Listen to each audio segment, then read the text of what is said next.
you do this big publicity launch stuff, it's all about making sure you get the right profile, isn't it? It's really all about that, nothing else. And I find it fascinating to know that when they do these big marketing campaigns, it doesn't matter who you are, it's all about timing. And more importantly, the public appetite. Now, given the fact that Harry and Meghan's latest series for Netflix, Live to Lead or Lead to Live or whatever it's called, has absolutely tanked. I mean, it didn't even make the top 100 watchables, which we told you about the other day. It's fascinating now how Penguin Random House, his book publisher, are struggling to try and get some, well, shall we say, interest in Harry. Now, it's difficult, isn't it? Because as I say, 2 years ago when they did the deal, they must have thought, wow, this is going to be an instant bestseller.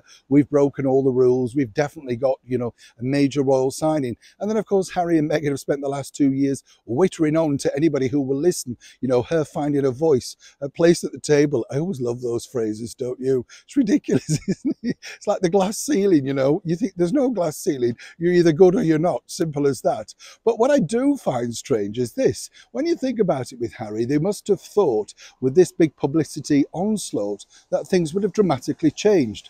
But as ever, let me explain. Hi, good morning. Nice to see you. Hope you're well. By the way, thank you for your kind comments about the shoe shine video. Yes, I know, incredible, isn't it, to think that we're in a society now that really does not wish to dress up. And more importantly, is quite happy to slovenly go around. I don't really see a problem. I think it's quite nice to make the effort. You feel better, don't you? If you've made an effort. We all have days, let's be honest, where we dress down. We can't be bothered. It might be the day where you think, I'm not going out, And so you think, I can't be bothered. I'll just hide away. Nothing wrong with that. But on the days that you do present yourself to the world, try your best. That's my motto. However bad you feel, sometimes you feel a bit better after it.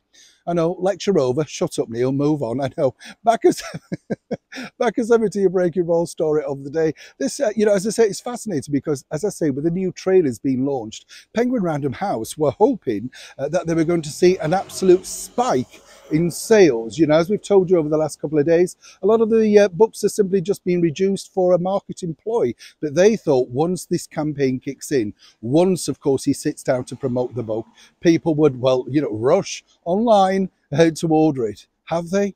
Sadly, for Penguin Random House, simply not. In fact, nothing. There's been no movement whatsoever, which is very, very worrying, as you can imagine, if you are a boss of such a publishing company. Now, they will say, oh, no, it will happen, after the interviews have gone out. People will be desperate to get hold of a copy. In fact, allegedly, they're publishing more copies because they expect huge demand. Normally when you do something like this, particularly if it's an album or a single or a new launch of film or stuff like that, you normally see something of an influx. This, I would say, and as ever we have to say allegedly, would be a very worrying sign if I was one of the cheesers at Penguin Random House. What you're basically looking at is overkill. People have seen enough, heard enough.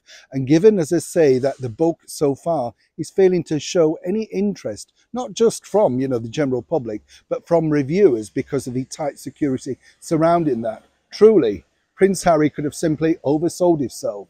But of course, he won't be too concerned. He keeps the money. Well, of course, Penguin Random House will have to look around to see exactly how they could make some more drastic savings.